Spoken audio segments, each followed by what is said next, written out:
its inception as Nazi zombies in Call of Duty World at War, Zombies mode has been the place where Treyarch can indulge their less serious side, gathering a huge following along the way that has turned what was once a bonus minigame into a mode of equal prominence to the game's campaign and multiplayer segments.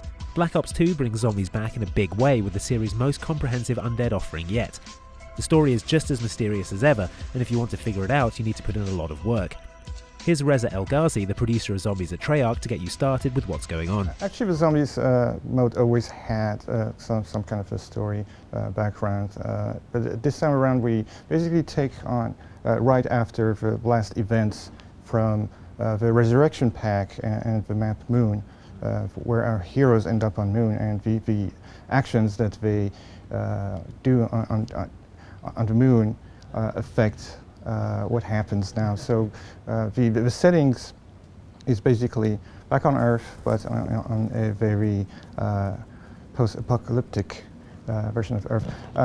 Generally, traditionally what we do with zombies, the story is very hidden. It's really up to the player by playing multiple times and hearing the dialogues and finding clues around the environment and the multiple Easter eggs and side quests to really put the story together. It's not really literally told.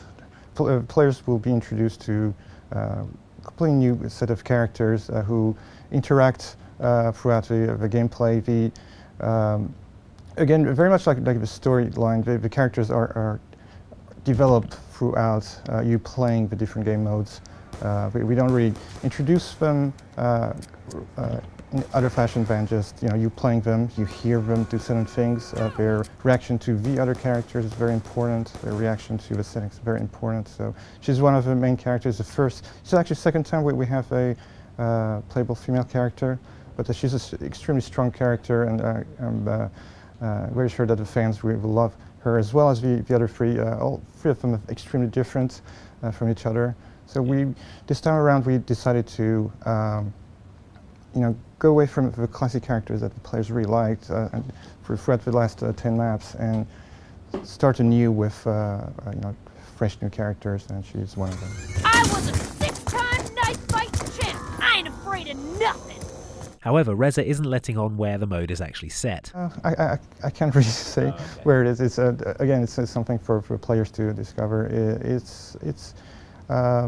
It's not very clear where exactly on the map it is or when it is, but there are a lot of clues throughout the game to help you discover that. And one of the good things about Zombies' story is that a lot of it is open for interpretation. There are a lot of questions there that our community love to answer, and there are many interesting answers out there that we would like to go as developers and try to pick some good ideas, and often some of our ideas come from the community. So perhaps the next iteration or next maps will have some of the ideas that come directly from our hardcore Zombies community. So the new maps can be played singly with friends or in solo survival mode, but you can also link them together in the game's new Transit with a Z mode. We'll let Reza explain. The Transit mode is what we internally call the story mode or campaign mode. It's where the new characters are present and where you can discover the entire game world. It's a huge game environment. We also have two other game modes. One is the survival game mode, which is the classic Zombies experience. So it's one of these areas from Transit that's contained with very specific gameplay elements, perk machines, etc. And so this is trying to give you the old school survival zombie experience. And finally we have a competitive game mode we call Grief, where up to 4 versus 4 players can compete in surviving against zombies. We call it 4z4 game mode. And again, you can start in different areas of Transit, but consider that this huge game world gives you a lot of different type of zombie surviving gameplay, depending on whether you like to stick in a very small area or just keep moving. As anyone who spent hours knifing doors, catching vodka, sounding foghorns and deciphering Morse code in Call of the Dead can attest, half the fun of Black Ops Zombies is in the ludicrously obscure secrets. Luckily, they seem to be back in abundance. Believe me, as usual, as in Zombies, we throw in so many features and clues and Easter eggs. Players like, while they're trying to survive, obviously, Zombies, which is not an easy task, find so many clues and Easter eggs as to where setting is, the characters, the story, etc.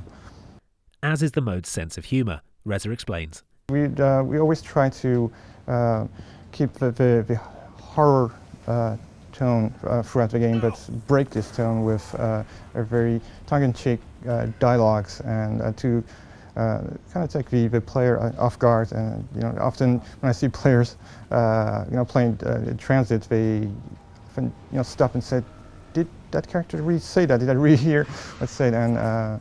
And we did a lot of work on the dialogues to make sure that not only the story is told and in an entertaining way, but also there's this level of humor that we always had since the very first map.